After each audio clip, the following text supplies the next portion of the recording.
Welcome to Bonnie's Beat. I'm your host, Bonnie Squires. We're coming to you from Radnor Studio 21 in beautiful downtown Wayne. And we'd like to interview people who are doing important things in the community, whether someone is an author, someone is an actor, someone is an artist, someone is a professor.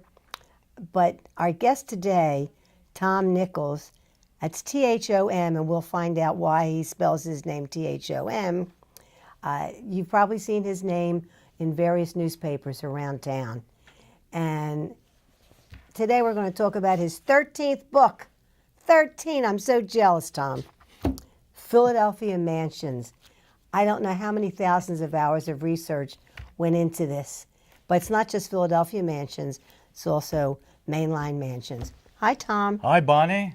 How did you get T-H-O-M as a spelling? Good question. You're the only person who's ever asked me that on camera.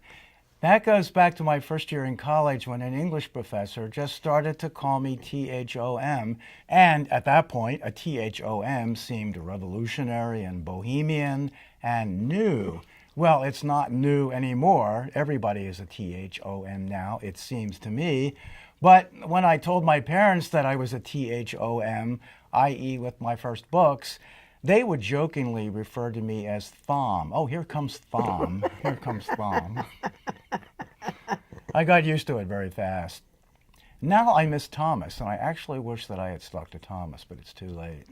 Oh, so legally your name is now... No. It's just that I've done 13 books, and with all of my stuff, it's, you know, Thom is in the dry cement stage now. What was the first book that you ever wrote? The first book I ever wrote was called The Cliffs of Aries. It's a metaphysical science fiction book about Down syndrome children from other planets who are really entities with high intelligences who just appear like there's something wrong with them. And I use that word with a lot of empathy and love. And it was called The Cliffs of Aries. I self-published that. The only one of my books that I self-published. I will never do that again because you don't make money. They wind up in your basement in boxes. But right after I published that book, I got... Well, wait a second. Okay. What interested you in the Down syndrome theme? My youngest brother was born mentally retarded. Of course, that's not the PC term for it now. Today, No, it's I believe they call it disability. developmentally disabled, but that keeps changing. Yes. You know, every year there's another label. But at the time, he was just mentally retarded, and we loved him very, very much. His name was David. He did not have Down syndrome. He was a very, very handsome boy, but he also had the mentality of a 4-year-old. And very trying time for my parents and the family in general. So this is what kind of got me interested in that subject. Very interesting. But he was not Down syndrome. Not at all. He was extremely good looking. He did have a form of cerebral palsy. So when he walked, you know, there was a gait that was out of alignment, as you know, with some people who have cerebral palsy. Okay. Now, how did you get into the journalism field? Where did you go to college? I went to a small journalism school in Philadephia, the Charles Morris Price School of Journalism and Advertising of the Poor Richard Club. That was only 1 year. I was the youngest guy in the class because they were all in their 20s, and then I went to a junior college in Baltimore. And then I finished up at Immaculata when I came home again. Immaculata. As Thomas Wolfe down the would road say. from here. Yes. And what did you major in? Just liberal arts, English literature. And your parents said, how's he going to make a living, right? They said that. You should have a side vocation because what if you don't make it? You should be able to do something else. It kind of horrified me because it almost sets you up psychically for failure. But in a way, I completely understand their point of view. And what was your first job after graduating from Immaculata? How do you like that? My first job, I was a conscientious objector during the Vietnam War. So I did alternate service. And of course, I went to the Coatesville Draft Board. I was approved after a lot of grief and work. And at that time, you had to find a place to work which was at least 500 miles away from your home. No working in Phoenixville so you could commute home. So I had to pick a city. I was afraid to go to New York. I thought, Boston is a lot like Philadelphia. It's a sister city. I can negotiate Boston. So I went to Boston on a Greyhound bus with $150 in my pocket. And that lasted for a week, maybe? Well, it lasted, but I found a job and a place to live within 2 days. Wow. So, Resourceful. well, I was up against the gun, so I had to do it. Good pun. Good pun, yes. Your conscientious objector, up against the gun. Yes, up against the gun. How do you like that? So, I mean, I know people who fled to Canada to avoid being drafted. So, but conscientious objector. Well, what religion were you raised in? I was a Catholic, but at the time I had left the Catholic Church. You know, when you're 20, you think you're an agnostic. You don't believe what your parents taught you. So I walked out of church on Ash Wednesday, created a big family drama. I have since retained a faith, but at that time, I had to do it solely on an agnostic base, which was kind of a double challenge. But I was never an atheist because I couldn't claim that. How do you prove you're a conscientious objector to the military? It's very, very difficult because they ask you 101 questions. They would, you know, they would say, well, what if a soldier came into your family's house with guns drawn and they wanted to kill your mother? And so I would say, well, that is a personal situation. I would defend my mother. I wouldn't sit there and watch the murder. But when you're put into a situation of war, you're volunteering for that. You're going out of your way to put yourself in a situation like that. And they apparently understood it. Very interesting. So, is that considered metaphysical? It's considered spiritual and philosophical. And so, yes, so they said, you are approved. So I found the job, and I worked in an operating room at Tufts New England Medical Center where I saw all sorts of operations for 2.5 years, and I grew up fast. So, you know, seeing autopsies, et cetera, and bringing body parts down to pathology makes you grow up fast. Yeah. I spent 1 year every week visiting one of my favorite students from Yaden High School when I was my first job out of Penn. And his first week in Vietnam, he took a rocket to the foot, lost part of his foot, and they sent him to what was then Valley Forge Military Hospital. But because he never tried to commit suicide, he never got to see a psychiatrist because there were so many suicidal wounded soldiers at Valley Forge Military Hospital that the psychiatrists were overloaded and overwhelmed. So I went once a week, and I'd bring him candy and flowers and poetry books, and I did that every Wednesday for a year. Good for you. Well, when I was in Harvard Square, that's where I lived, there were a lot of soldiers who went AWOL. Say Harvard Square the right way. Harvard Square. Thank you. Park the car in Harvard Square. Yes, yes. Great place to be 21, let me tell you. Yeah. But there were guys who were AWOL all over Harvard Square, and they were like looking for crash pads, and there was a kind of an underground railroad then where people would shelter them for a couple of days and then pass them on to somebody else who would then put them on a bus to Vermont, closer and closer to Canada. Canada. So that's what we did for fun. How did you get into journalism? I've always been a writer since grade school, passing stories around to my classmates to entertain them. But with journalism specifically, I couldn't do anything else. In high school, I flunked math. It was very, very pathetic. I was a senior in a general math class. just could not get the handle on math. But I got A's in English and A's in history. The teachers couldn't understand me. Idiot savant or something. I don't know what they said behind closed doors. But journalism I felt comfortable with. So that's what I did. Where did you have your first article published? Good question. Wayne Suburban Times. Oh. And we're back to the main line again, aren't we? Yes. This was an article on a bookstore in Paoli, ran by a woman with the last name of Randolph. It was an amazing bookstore. She had every kind of book. She had meticulous taste. So I did an article on that and an article on Loch Erie Mansion in Fraser when I interviewed one of the surviving sisters. What is it? I don't remember. I know you've got it in your book. Yes. But I forget what Loch Erie is. Loch Erie was the Gothic blue limestone house designed by Addison Hutton in 1865, and it was built by the nation's chief manufacturer of the men's paper collar. And he built it as a grand estate, hundreds and hundreds and hundreds of acres. It had its own post office, its own train station. Oh, my. And, you know, he had a son and two daughters.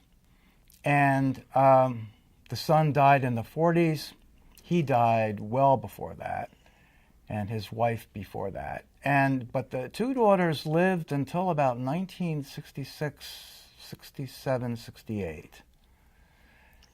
Well, one of the stories that you research and write about, La Ronda. What a heartbreaking story it was for those of us who value history, who value architecture, and who demonstrated and begged the guy who bought the property, don't tear it down, but he tore it down anyway. See, that's what got to me, because they were on their knees before this man with all sorts of counter proposals, right, in utter supplication. They did everything but burn themselves up like Buddhist monks during the Vietnam War. Nothing worked with this man. He was the coldest piece of human machinery. He turned down every offer, and of course, we all know what happened. Yeah. And you've got photos in your book of the stages of the demolition of La Ronda. Oh, it hurt my heart to look at those photos. They were hard to sort of put together and to sort of watch as a set piece. Yes. Did you have to get permission from a lot of families in order to write about their history and their mansions? Not really, because it's all from archival stuff. I went to the Chester County Library and I did the old newspaper thing. Some of it was on Google, some of it was from old books, some of it. So it was a combination of stuff that I had either read or I did, as you know, a lot of personal interviews. Oh, when you say personal, there's a photo in here. Oh, we just looked at it. I don't know where it is now. Of your grandparents and your name for your grandfather, who was also... Yes, Pauline Clavey Nichols. She before she met my grandfather, she was an opera singer in Wilmington. When she met my grandfather, he was an architect. He designed Nazareth Hospital. He also did a lot of schools in Reading and in the Philadephia area. He got an assignment once from the Archdiocese of Philadelphia to sort of get the land rights so that they could build Nazareth Hospital. Well, since he was the architect, he felt competent to sort of do this, but the owner of the land happened to be Howard Hughes, who at that point was the quintessential Hollywood playboy with his own plane, having multiple affairs with a lot of women. Mainly actresses. Mainly actresses, but do you know what he did? there was always a run with him, with these actresses. When the honeymoon end of it expired and when it became more platonic, he never forgot them. He paid their rent long into the future, ad infinitum. So he never forgot any woman that he had an affair with.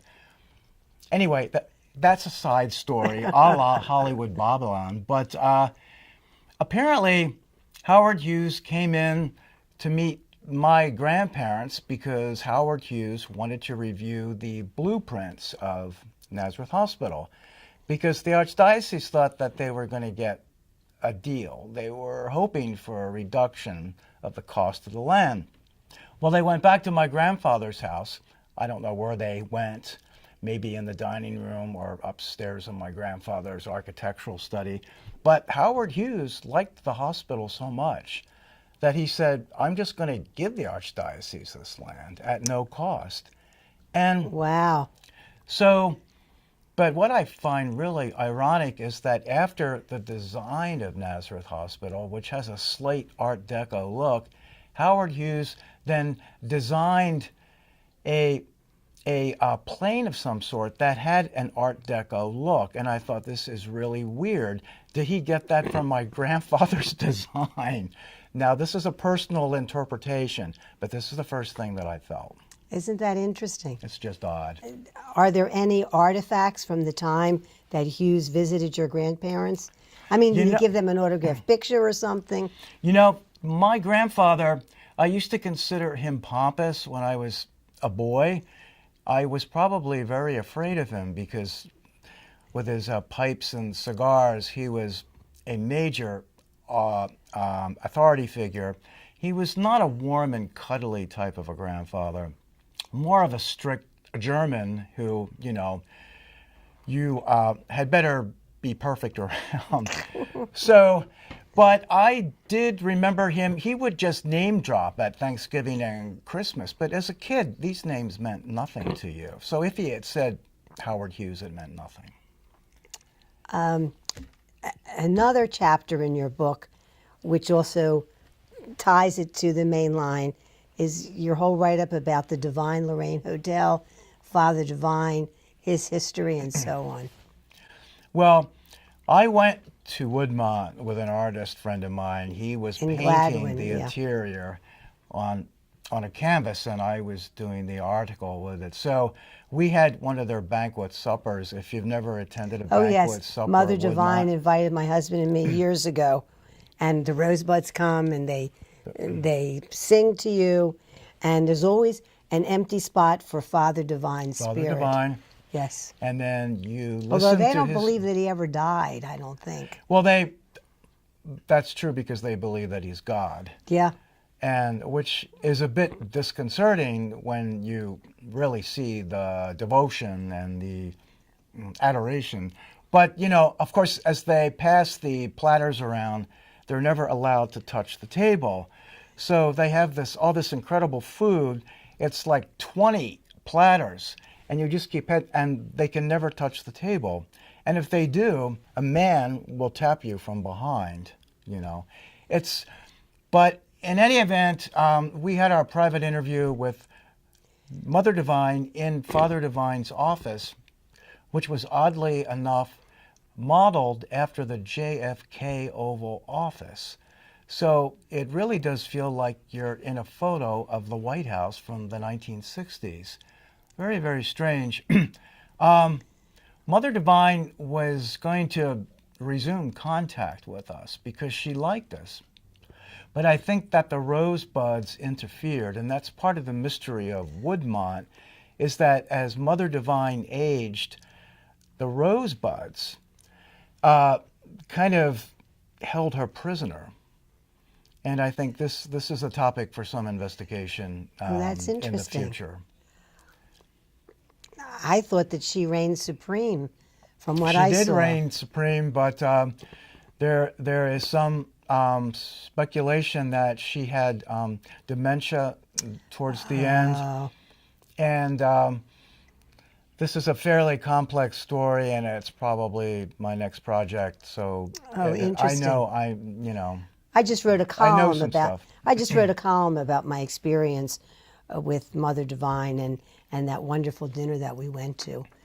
But they had an interesting philosophy. Father Divine's philosophy didn't believe in sexual relations between the sexes. So therefore, there are never any pregnancies. So therefore, they weren't ever going to be able to renew themselves because there wouldn't be any children. Like the Shakers. So, and for the Mother and Father Divine, they did want an heir to sort of carry on the legacy and to sort of carry Woodmont into the future after Father Divine's death, etc. And they did find a kind of an heir through one of their peace mission emissaries in LA. She saw a boy by the name of Tommy Garcia. And so through a lot of politicking, Tommy came from a very poor family with an abusive father.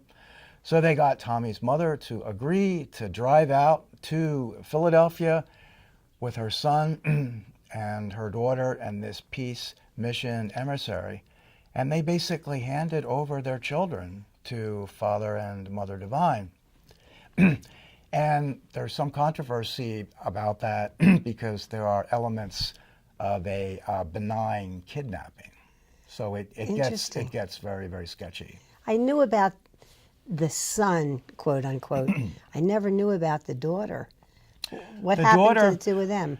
You know, the golden son, Father Divine wanted a son. You know, it's like the emperor king wants a son. Yeah. So the daughter was probably valued, but when they came to Philadephia in the car, they were put up in the Divine Lorraine Hotel. On Broad Street? But the daughter was put in a separate room, and she was not allowed to live at Woodmont, but she was forced to live in a Divine property in the city because they owned a lot of property in Center City.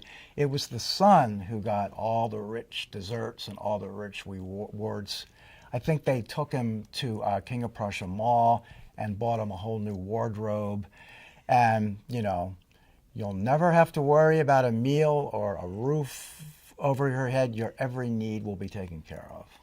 Interesting. And but they're still Father Diviners, and I know they were wonderful home health aides because when my grandmother was ailing, and this has gone back like 40, 50 years, we had a couple of Father Divine aides, and they were really devoted, wonderful. But if you called, you weren't allowed to say hello because it had the word hell in it. Hell in so it. you could never say hello. You had to discipline yourself. And you had to say peace. Peace, right. Peace, peace. Peace. And I remember once in the mansion, I asked one of the Rosebuds if I could take photographs, and she just looked at me as if I had said, "May I take my clothes off?" It was a look of absolute horror. "No, you may not take pictures." I said, "Okay." You never crossed a Rosebud. No. What was the most surprising thing you found in your research on all these many mansions and multimillionaires and people who left a permanent imprint on the region? Tough question. The most surprising thing, I think it was with the Loch Erie mansion, the whole history of that mansion. I grew up a stone's throw away from that house. So as children, it was pretty legendary. And I had always wondered what became of the ownership there, what the status of the house is, until one day in Center City in front of the Union League, I saw a homeless guy begging for money with a sign. And I gave him 50 cents, something about him. I thought, you know, he deserves 50 cents. I don't know why I thought this, but I followed my instincts, and he looked up at me and he said, "Oh, hi." And I said, "Where are you from?" And he said, "I'm from Fraser." I said, "Fraser? That's where I grew up." And I told him where I grew up, and he said, "That's where I grew up. I grew up in the Loch Erie mansion. That's where I live now." So this was the homeless son of a guy named Tobias who actually owned Loch Erie for a number of years. So that set me off on a thorough Jeez. examination of Loch Erie. Wow. That That's he grew up in a multimillionaire's mansion, and he's a homeless guy begging in front of the begging Union in League. front, but of course he Oh, had a drug problem, and and so mental issues that's, too. you know, mostly the people on the street have a drug problem. Not always, but pretty much the vast majority do. What? This is your 13th book. Yes. What's the range of topics you've covered in all of your other books? Well, when I started out, I have an interest in religion, the metaphysical, and the spiritual. When I was a really vibrant gay activist, of course, I had to sort of get the whole gay thing through my system because I felt there was a lot of injustice and inequality in society. And at that time, there was. What do you mean was? Well, What do you mean was? at that time, there was. That's what I said. Is. I mean, I lived, well, not so much now. I mean, Pretty much. maybe from person to person, but I think so that my books concerned religion and spirituality. Two novellas, Walking on Water, that dealt with a Trappist monk who felt called to that kind of life, but he was gay. With the book after that, I did a book on gay and lesbian Philadephia, which basically documented a lot of the history of the movement here in the city. Has Mark Siegel interviewed you? Well, I used to write for PGN. I used to Oh, have okay. multiple Philadelphia Gay columns News. in PGN. I would see your profiles stuff and- in University City Review. That's where I used to see your stuff. I still have a weekly column there. I Yeah. like to keep in touch with Bob and Claudia Christian. Oh, they're so wonderful people. even though I go to like national media, I like to keep a foothold there. It's I think Do you it's make a very living valuable. as a freelance journalist? I have It's to tough. ask you. It's tough. It's tough, but I do the theater income, the theater column for Icon, and I write for 3 or 4 newspapers, and I do books. So, but it's tough. Who distributes your books? Well, it depends on the publisher. The History Press has not been my only publisher.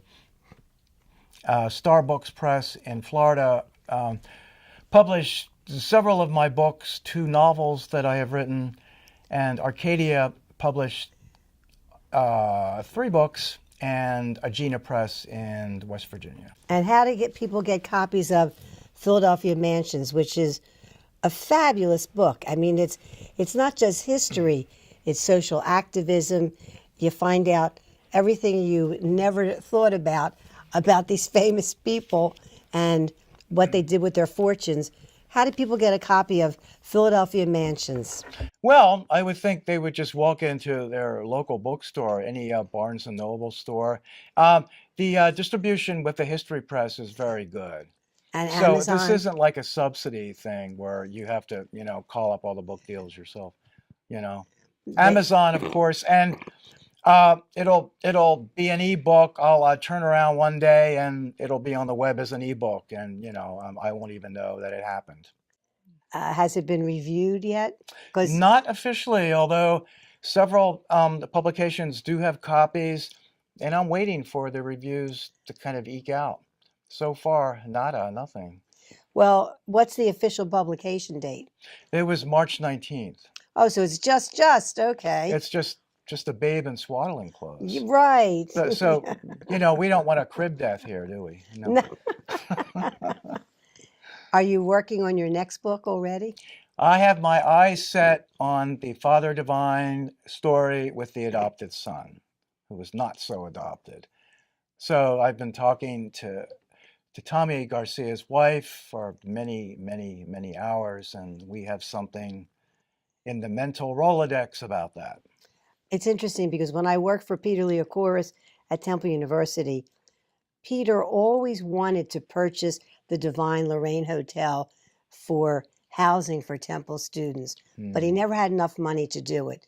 And now, I forget who finally bought it recently and turned it into apartments. Have you seen it since Yes, it's been? I did a tour, and they're very, very nice apartments. Um, They're shaped a little oddly, but they're kind of unique. But the views of the city are incredible, and I love the windows. I actually like the odd shape, but it's a little different. It's a little different. I remember many years ago talking to people who had gone to the Divine Lorraine Hotel to eat, but there was a separation between men and women, as I recall. They couldn't both, the men and women couldn't sit at the same table together. Is that That true? well, I know that when I went to Woodmont, all the women sat on one side of the table and the men on the other. So there were no opposite sex pairings because then you would get strange under the tablecloth hand holding. And so we can't have that if there's no undue mingling of the sexes. Yeah. But I do know that yeah, that's what I know. Yeah. But they opened their doors. Apparently, they had a kitchen that served anybody that came in. That I don't know if they had to pay for the meal or they served them for free. I think it was very, very cheap. I'm not sure about the free part. In a lot of ways, they were kind of modeled after the old Catholic worker houses in Manhattan with Dorothy Day and Peter Murian, that became so famous. Houses of hospitality, they used to call them. Hmm. So that's what it kind of reminds me of. So you're going to be working on the Father Divine, and If I get a yes for the book proposal. okay. If not, I'll just find another publisher. Okay. Well, which publisher did you pitch? Oh, I can't. I don't want to jinx Oh, you can't say. We Yeah, can't jinx I it. don't We want to can't jinx jinx it. it. We can't jinx it.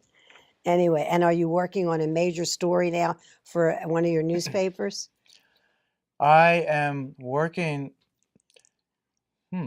Gee, you stumped me there, Bonnie. I do Didn't mean to. I do my column for the Weekly Press. I think I have to interview somebody who is connected with a shrine. I write for PJ Media. I did a column on that homeless guy who gave that woman gas for $20. And as it turns out, we've been finding a lot of suspect stuff about that story. So Oh, anyway, very interesting. Our guest today has been Thom Nichols, who's an author, a journalist, man about town, and a wealth of historical information. So we'll see everybody next week. Thanks, Thom. thanks, Bonnie.